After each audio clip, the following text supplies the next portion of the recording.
Maximum braking means knowing how to stop quickly in an emergency.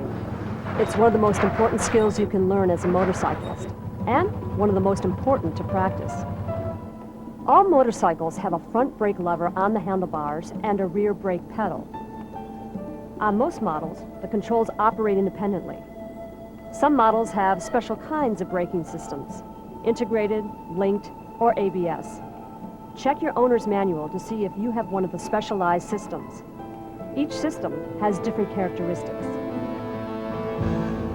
Using maximum braking to stop quickly in a straight line is a skill that takes practice to develop. Apply both brakes fully without locking either wheel. Keep your head and eyes up as you come to a stop. Stopping quickly in a curve requires a bit more finesse. In a curve, the amount of traction available for braking is reduced. So to stop quickly in a curve, you have a choice depending on circumstances. You can either increase brake pressure as you straighten up the bike, or you can straighten first if road and traffic conditions permit, then brake hard in a straight line.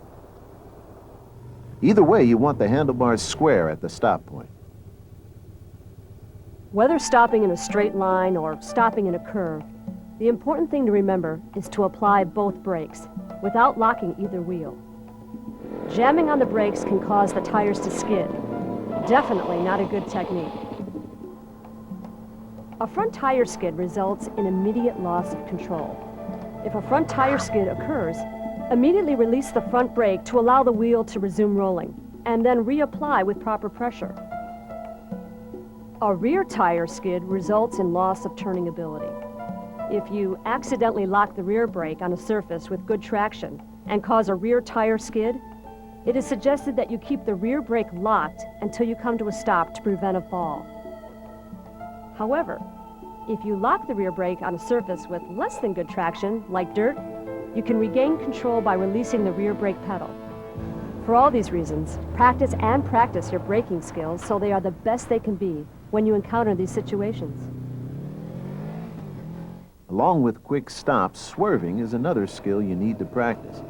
Swerving may be more effective than braking to avoid some hazards. The technical definition of a swerve is 2 consecutive counter steers, one to avoid a hazard, the other to get you back on track. When swerving, keep your body upright, your knees against the tank and your feet on the footrest.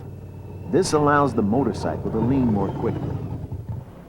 In some situations, a rider may need to both brake and swerve, but be sure to separate the two.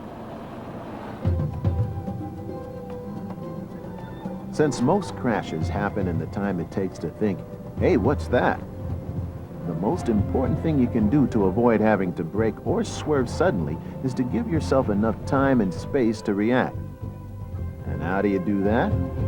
Search, evaluate, and execute. It's a constant process.